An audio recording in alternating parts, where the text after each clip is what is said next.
Si las puertas se te han cerrado, recuerda que siempre hay una puerta abierta para ti. Puerta Abierta, un programa con el doctor Guillermo Torres.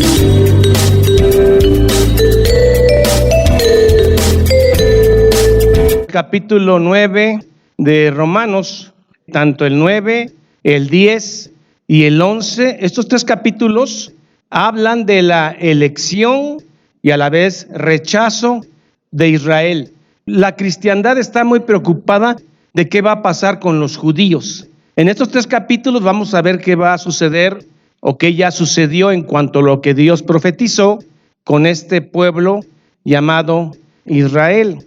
Dios rechazó a judíos y a gentiles para aceptar a judíos y a gentiles. Los capítulos no existían en el original, después fueron colocados, 9, 10 y 11, es un mismo tema, elección y rechazo del pueblo de Israel.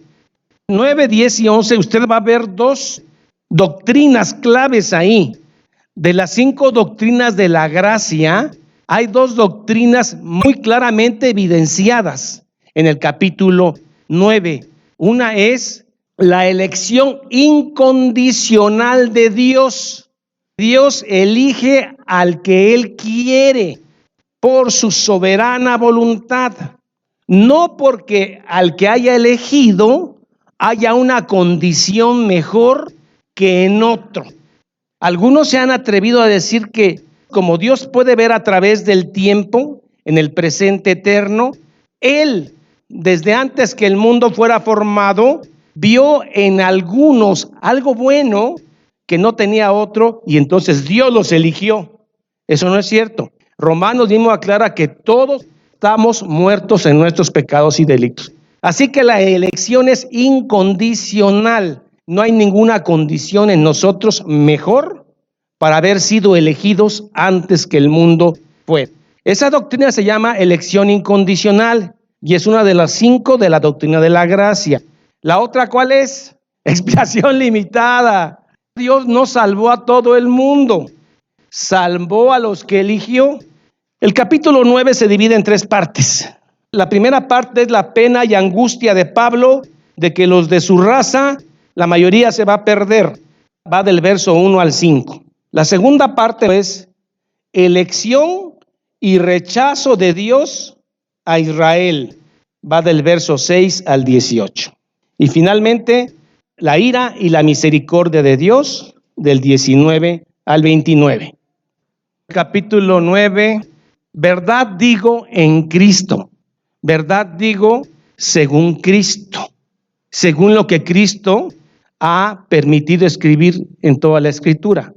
Verdad digo en Cristo, no miento, y mi conciencia me da testimonio en el Espíritu Santo. La conciencia del verdadero creyente está gobernada por el Espíritu Santo que mora en él. Si el Espíritu Santo no mora en él, no es gobernada su conciencia por el Espíritu Santo. Pero ¿cómo sabemos que somos gobernados por el Espíritu Santo? Porque podemos engañarnos. El parámetro es la Escritura. La conciencia y el Espíritu Santo siempre va a estar conforme a la Escritura. Es el parámetro. Si usted no conoce Escritura, no va a saber los límites y alcances del Espíritu. Verdad digo en Cristo, no miento, mi conciencia gobernada por el Espíritu Santo, que a la vez está sujeta a la palabra. 2, que tengo gran tristeza y continuo dolor en mi corazón, porque deseara yo mismo ser anatema. Anatema es cuando un objeto lo apartas para maldición. Separado de Cristo, bueno, el que siempre ha estado separado de Cristo no tiene problema, pero el que está unido a Cristo en su espíritu, ¿cómo va a desear estar separado de Cristo? Pero todo esto por amor a mis hermanos, los que son mis parientes según la carne, o sea, los judíos. Pablo no está diciendo deseo ser separado, sino habla que él desearía hasta ese grado ser separado de Cristo con tal de que sus paisanos creyeran en Cristo. Pero además Pablo acaba de decir en el capítulo 8 que nada nos puede separar de Cristo Jesús a los que están unidos a Cristo. Pablo está hablando de una situación hipotética para dar a entender qué tanto le duele a él que los de su raza se vayan a perder porque rechazaron al Mesías. No solo eso, lo crucificaron. Éxodo 32, una situación similar. Moisés está muy apenado con el Señor porque en lo que él fue a recibir las tablas, el pueblo hizo un becerro de oro y se puso a bailar alrededor de él. Que perdones ahora su pecado, ¿cuál? El del becerro de oro. Y si no, ráeme, bórrame ahora de tu libro que has escrito. Como si esto se pudiera. El que está en Cristo y no puede ser borrado. Oí una predicación por ahí que decía que Dios tenía un borrador gigante. En fin de semana Dios está escribiendo a todos los que son salvos, pero el miércoles en la tarde está borrando a un montón. Llega el domingo y otra vez los vuelve a escribir, y el jueves que están en pecado los vuelve a borrar, porque Dios tiene un borrador. Así dice el predicador. Claro que el nombre de él no lo borraba porque él sí era muy santo. Que perdones ahora su pecado, y si no, ráeme ahora de tu libro. Es algo que yo no entiendo, pero se da mucho en los que eran de la raza judía. Digo los que eran porque actualmente no hay descendiente de Abraham, aunque digan, hay prosélitos del judaísmo, askenazis, sefardíes, házaros, pero hay algo en los judíos de antes que su raza era su raza. Tanto para que Pablo diga, quisiera ser anatema, tanto que para Moisés diga, ráeme. Los latinos, pues qué bueno que se fregó el vecino. Claro que en alguien que mora el Espíritu Santo no dice eso. Usted desearía ser anatema, separado de Cristo, con tal de que su hijo se salve, sus hermanos, los papás de usted, la abuelita. Usted permitiría que fuera borrado, si esto que fuera posible, con tal de que los demás conocieran a Cristo y se gloriaran por él. Ahí se los dejo de tarea. Pero miren lo que está pasando, porque decía ellos mismos ser anatema, separado de Cristo por amor a mis hermanos, los que según son parientes en la carne. Pablo va a nombrar todas las ventajas que tuvieron los israelitas en comparación a todos los pueblos del mundo. Tuvieron todo: profetas, el pacto, la presencia de Dios, la gloria por la cual Cristo vino. Cristo es más que un judío, Cristo es Dios. No empiecen ahorita a idealizar a los judíos, porque ya ven que hasta un boliviano dice que es descendiente de levitas y que ya se pone su gorro. Aquí en Puebla otro con una barba hasta el piso y shalom. Y todas esas cosas que van tendencia al judaísmo. El cristianismo es superior. Pablo va a nombrar las ventajas, de los cuales son la adopción. Dios los adoptó como pueblo cuando no eran pueblo, cuando no eran nada. Si yo pudiera aconsejar a Dios, yo le hubiera dicho, escoge a los babilónicos, tienen cultura, son poderosos. ¿Cómo vas a agarrar a Abraham? Viene de los caldeos. Y Dios adoptó a este pueblo que era de los más insignificantes y los adoptó como hijos. Y cuando los metió a Egipto, le mandó a decir al faraón, deja ir a mi primogénito, que es Israel. Y Dios endureció su corazón de faraón. Dios adopta al que quiere. Si yo tengo 100 pesos aquí en la bolsa y en lugar de regalárselos a usted, se los regalo a él, ¿soy injusto? No, porque es mi dinero, y si quiero lo quemo, y si quiero lo tiro, y si quiero se lo doy a él o no se lo doy a nadie. Usted no tiene por qué decirme que soy injusto, porque ninguno de los dos lo merece, pero yo se lo doy a uno. ¿Puedo o no puedo? Ahora imagínense, Dios puede. De quien es la adopción, la gloria, la presencia de Dios no estaba en Babilonia, no estaba en Asiria, no estaba en los persas, estaba en Israel. El pacto, son 6 pactos en uno: el pacto con Noé, con Abraham, con Moisés en el Sinaí, el pacto sacerdotal, el pacto del reino eterno del Hijo más grande, 2 de Samuel, y el nuevo pacto. ¿Qué más tenían los judíos? La promulgación de la ley en el Sinaí, el culto, los sacerdotes, los levitas, los sacrificios, todo. Y las promesas mesiánicas que iba a venir el Mesías a través de un descendiente davídico. Tenían todo. De quienes son los patriarcas, Abraham, Isaac, Jacob, las 12 tribus, ellos eran israelitas. Y de los cuales, según la carne, porque Cristo vino en carne, no como decían los docetas o el docetismo, que era solo espíritu con apariencia de carne. vino en carne, judío, pero Dios es más que judío. Dios es más que una raza, de los cuales según la carne vino Cristo, el Mesías, el cual es Dios sobre todas las cosas. Bendito por los siglos, así sea. 9:6. Entonces los judíos que están en Roma empiezan a decir, si no todos los que somos de Israel no entramos en el perdón de Dios, entonces algo falló. ¿Pablo falló la palabra? No que la palabra de Dios haya fallado. Vayamos a Isaías 55:11. Así será mi palabra que sale de mi boca. No volverá a mí vacía, sino que hará lo que yo quiero y será prosperada en aquellos que la envíe. La palabra nunca regresa vacía, pero no habla de que todo aquel que oye la palabra va a florecer la fe en él. Habla que a los que Dios conoció antes que el mundo fuera, en ellos la palabra no regresa vacía. Usted de pronto tiene un auditorio de 50 gentes y solo 2, la palabra está floreciendo en ellos. 40 lo ven con odio y solo 2, 3 con amor y el resto con indiferencia. Pero en los que son, la palabra no regresa vacía. La palabra no falló, falló la naturaleza humana. ¿Cómo habla Dios ahora? A través de su palabra. Cuando un predicador es fiel al texto, es palabra de Dios, no es la palabra del predicador. Así será mi palabra que sale de mi boca. Pero el verdadero predicador, que no es perfecto, pero lucha por enseñar la palabra, no volverá a mí vacía, sino que hará lo que yo quiero y será prosperada para lo que la envié, para salvación. Regresamos a Romanos. Pablo va a empezar a ver que no todos los que son descendientes de Israel en la carne son israelitas. Y habla de la promesa que Dios le hace a Abraham cuando él tenía 100 años y Sara 90 y tantos. Como la matriz de una mujer de 90 años. Está seca, hermanos, yo las he visto por ultrasonido, es una nuez. ¿Qué va a albergar un bebé ahí de 2,5 kilos? No es posible, pero solo Dios puede. Dios le dice a Abraham, vendrá la promesa y en 1 año Sara dará a luz un hijo. Dice que no todos los descendientes de Abraham serán benditos, solo los que desciendan del hijo de la promesa, Isaac. Porque Ismael es hijo de Abraham, pero ¿con qué señora? Agar.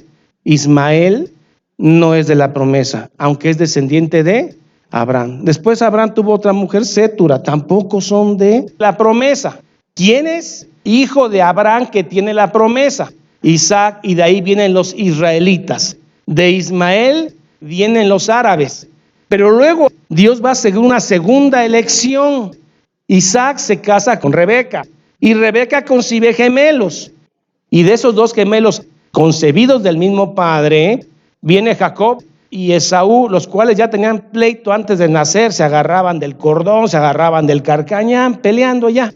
Antes de que hubieran hecho bien y mal, a Jacob amé y a Esaú aborrecí. Hay quienes a través de los años han querido endulzar la palabra aborrecí, poner en segundo lugar, retirarle mi amor. Endulce la palabra, pero el que no es amado está en el infierno. Es más cuate Esaú. Esaú se sabe ganar el pan, sale con sus flechas, es vigoroso, monta caballo, camello y sabe sudar. El otro siempre está con la mamá. Me cae mejor Esaú. Denle seguimiento a toda la vida de Jacob. No es un hombre digno de mucha fe. Cuando se va a encontrar con su hermano Esaú después de que lo engañó, manda a otra gente. Y eso es porque no confiaba en la promesa. Pero Dios dice a Jacob amé y a Esaú aborrecí. Jacob, cuando le venden a su hijo José, llora y se empieza a quejar y dice, ¿por qué estas cosas me acontecen a mí? Jacob, ¿se te olvidó que tiene la bendición? Sin embargo, Jacob, ya anciano, toca ver a su hijo nuevamente José, abrazarlo, besarlo y besar sus nietos. Y no solamente eso, se da el lujo de bendecir al hombre más poderoso de esa época, a Faraón. A Jacob amé, a Esaú aborrecí. Lo dejé en segundo plano. Le retiré mi gracia. Vamos a ver qué dice el texto. Porque no todos los que descienden de Israel son israelitas. Israelitas son los de la promesa. Ni por ser descendientes de Abraham son todos hijos. sino en Isaac, el de la promesa, te será llamada descendencia. Esto es, no los que son hijos según la carne son los hijos de Dios, sino los que son hijos según las promesas son contados como descendientes. Porque la palabra de la promesa es esta, Génesis: por este tiempo vendré y Sara de 90 años tendrá un hijo. Y no solo esto, ya viene Isaac. Va a haber una segunda elección, sino también cuando Rebeca concibió de uno, de Isaac, nuestro padre. Pablo se da el tiempo para aclarar que no es por obras, para que nadie se gloríe, porque aún los gemelos no habían nacido, ni habían hecho bien ni mal, para que el propósito de Dios conforme a elección permaneciese, para que no sea por obras, para que nadie se gloríe, sino que sea para la gloria del que escoge, no por las obras, sino por el que llama. Dios elige al que elige, y al que quiere endurecer, lo endurece. Se le dijo, hablando de los gemelos, que no eran gemelos siameses. El gemelo siamés es el que es exactamente igual al otro. Toda la masa humana son como tapones de refresco. Todos están yéndose en una banda que lo está llevando a una trituradora. La humanidad es esa. Y entonces Dios acerca, toma a algunos y las guarda para bendición. Cuando usted se da cuenta que de esas pocas tapas que Dios quitó para que no fueran trituradas, es usted, la respuesta lógica es: Señor, ¿por qué derramaste tanta gracia en mí? Ya sé que no tengo nada mejor que otro y me apartaste. Qué agradecido estoy. Eso es lo que un santo dice. Pero la otra postura es de un no creyente, que dice: Señor, qué malvado eres. Mira cuántos están yendo a la trituradora, llámese infierno. No tienes corazón. Y yo, que soy un ser mortal tiesto, pedazo de barro, tengo más compasión que tú. Me da mucho dolor que todos estén yendo al infierno. Ese es un hipócrita. Ese es alguien que no ha sido salvo. Pero el que es salvo dice: Señor, gracias, porque yo debo estar en la trituradora. ¿Qué pues diremos? ¿Que hay injusticia en Dios? En ninguna manera. Pues no, Dios es bueno porque salvó unos cuantos. Pues a Moisés dice: tendré misericordia del que yo tenga y me compadeceré del que yo me compadezca. 9:16. Así que, hermanos, no depende del que quiere, porque además nadie quiere. En cuanto a salvación se refiere, nadie quiere, porque todos están muertos en sus pecados. Así que no depende del que quiere ni del que corre, sino del que Dios tiene misericordia. En cuanto a salvación se refiere, se salva el que Dios amó. Porque la Escritura dice a Faraón. ¿Quién es Faraón en este momento?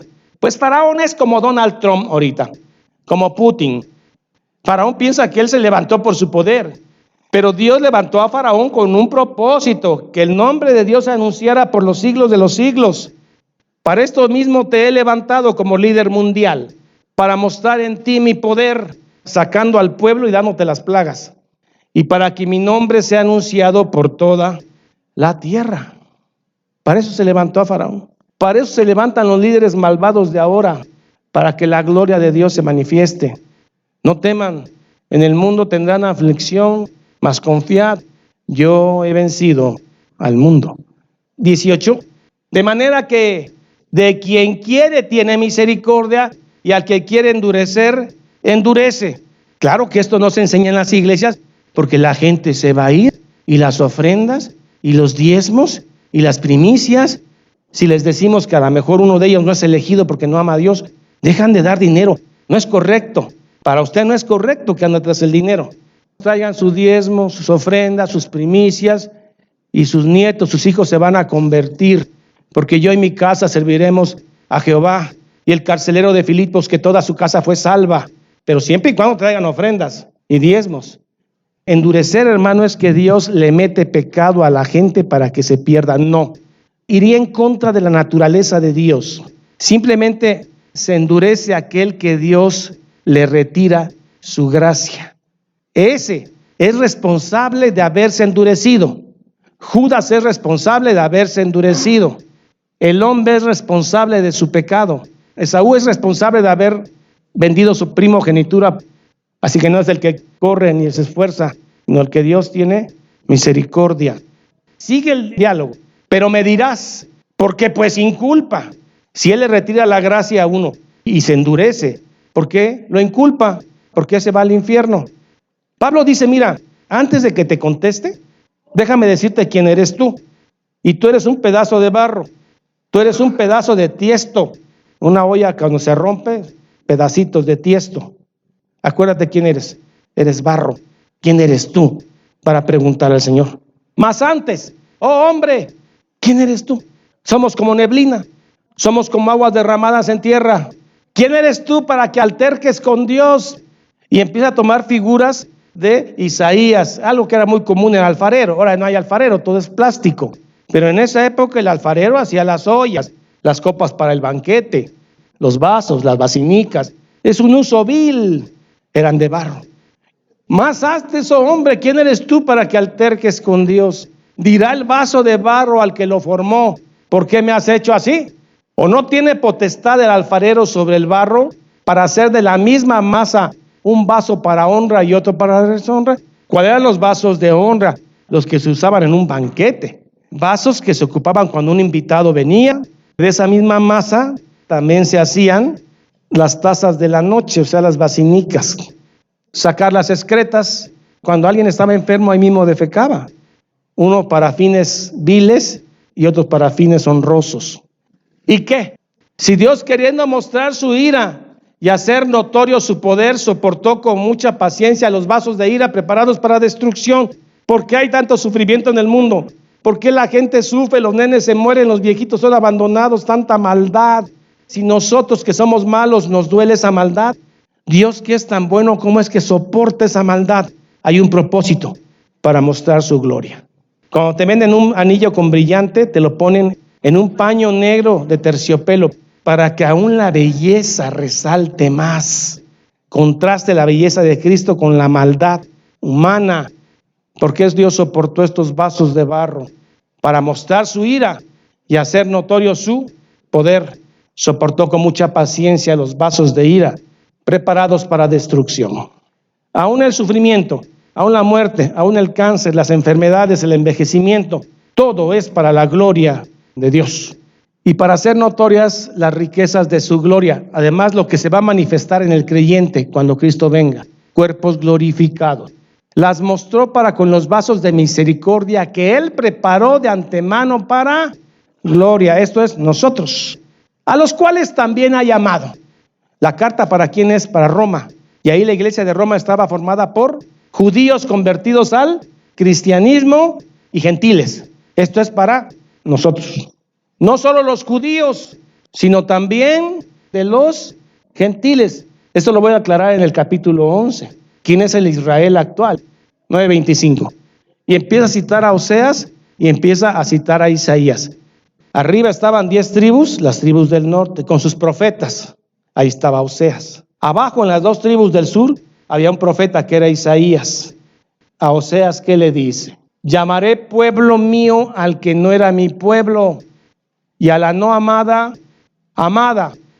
Y en el lugar donde se les dijo, vosotros no sois pueblo mío, allí serán llamados hijos del Dios viviente. Los que no eran pueblo, los gentiles, van a ser llamados para ser pueblo de Dios. Eso se aplicó en el tiempo de Oseas.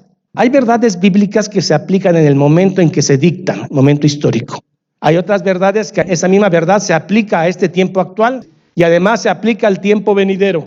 Hay promesas que se aplican nada más para el tiempo actual y para el tiempo en que se dictaron. Pero hay promesas que se dictan para que se cumplan en ese momento, en el presente actual y en el futuro mesiánico. Allí serán llamados hijos del Dios viviente. Cita al profeta del sur. Isaías clama tocante a Israel. Si fuere el número de los hijos de Israel como la arena del mar, tan solo el remanente será salvo. ¿Se dan cuenta que no todos los de Israel son salvos, sino un remanente? En esta época de reyes también apareció Elías, que Elías estaba llorando porque era el único profeta de Jehová que había quedado. Y Dios le dice, me he reservado 7,000 que no han dobado rodilla a Baal, poquitos, escasos. Solo el remanente será salvo. Hablando de remanentes, Isaías 10:21. Dios elige de los hijos de Abraham solo a uno, Jacob. Dentro de los de Jacob hay un remanente. No todos los descendientes de Jacob son salvos. Esta verdad de Isaías se aplica para los que van a volver de Babilonia, que fueron muy poquitos, a reedificar el templo, Zorobabel y todos esos, ¿verdad? Se aplica también al momento en que la iglesia nace, que está formada de gentiles y judíos convertidos al cristianismo. El remanente de Jacob volverá al Dios fuerte. Dentro de Jacob también hay un remanente. Remanente y remanente. La iglesia está conformada de judíos convertidos al cristianismo y gentiles. ¿Quiénes son los que entran a la iglesia? El remanente de Jacob. ¿Quiénes son esos? Los apóstoles, los judíos, pocos que entran en la gracia, son el remanente de Jacob. El remanente de Jacob entra con los gentiles y forma un solo pueblo, la iglesia, que es el Israel espiritual. Usted no va a orar por el Israel nacional, usted va a orar por el Israel espiritual, que es la iglesia. Porque el que maldijera a Israel lo maldeciré, y el que bendijera a Israel lo bendeciré. Habla del Israel espiritual, no del nacional. Por eso es extraño que mucha gente ahora, y es peligroso, están siendo llevados al judaísmo otra vez. Barbas largas, por favor. Shalom. No diga Jesús, hermano. Yeshua Yamashiach. Cada vez más judaizados. Cuando la plenitud de los gentiles llegue, todo Israel será salvo. Y entonces la gente dice, aleluya, vamos a orar por Israel. Y entonces empiezan a traer banderas de Israel con una estrellota de David, que nada más no era de David. David ni la conoció, era la estrella de Renfam. Ignoran palabra de Dios. El Israel nacional es riquísimo. El Israel nacional tiene todo el dinero del mundo. Están moviendo el mundo con su dinero. Y usted levantando ofrendas para Israel nacional. No entienden la Biblia. Ahora, ¿estamos enojados con el Israel nacional? No, bendecimos a todo pueblo. Los palestinos, a los argentinos, chilenos, a todos los bendecimos. También Isaías clama tocante a Israel. Si fuera el número de los hijos de Israel como la arena del mar, tan solo el remanente será salvo, los que entraron en la iglesia, porque el Señor ejecutará su sentencia sobre la tierra en justicia y con prontitud, tanto en la época de Oseas como en esta época que viene. Y como antes dijo Isaías, si el Señor de los ejércitos no hubiera dejado descendencia, hubiéramos sido destruidos como Sodoma y Gomorra. Israel fue cortado del olivo, sus ramas fueron desgajadas, pero el Israel actual es la iglesia. De dos pueblos hizo uno, Efesios. El que bendiga a la iglesia seguramente es creyente, será bendito. Y el que maldiga a la iglesia seguramente es un inconverso y será maldito. 9, 10, 11. 3 capítulos que hablan de la destitución, elección y rechazo de Israel. Dios rechazó a judíos y a gentiles para salvar a judíos y a gentiles. Padre, gracias por habernos permitido conocer estas verdades y amarlas, creerlas. Gracias porque de esa gran cantidad de personas que se pierden, lo lamentamos, pero también, Señor, te agradecemos que hayas tenido la bondad infinita de apartarnos de esa destrucción total. Gracias, Señor, porque no habiendo nada exquisito en nosotros, usted nos escogió. Así que siempre, aquí, hoy, ahora y en la eternidad, daremos gracias al nombre del Padre, al nombre del Hijo y del Espíritu Santo. Amén. Jehová es mi pastor, nada me faltará. En lugares de delicados pastos me hará descansar. Junto a aguas de reposo me pastoreará. Confortará mi alma. Me guiará por sendas de justicia por amor de su nombre. Aunque ande en valle de sombra de muerte, no temeré mal alguno, porque tú estarás conmigo. Tu vara y tu cayado me infundirán aliento. Aderezas mesa delante de mí en presencia de mis angustiadores. Unges mi cabeza con aceite, mi copa está rebosando. Ciertamente el bien y la misericordia me seguirán todos los días de mi vida, y en la casa de Jehová moraré por largos días. Salmo 23. Esta es la paz que Dios te da a través de su palabra. Busca un grupo de personas que te ayuden a leer e interpretar la Biblia. Te invitamos a escuchar el programa Puerta Abierta con el Dr. Guillermo Torres, pastor de la iglesia La Familia de Dios. Todos los días por esta estación.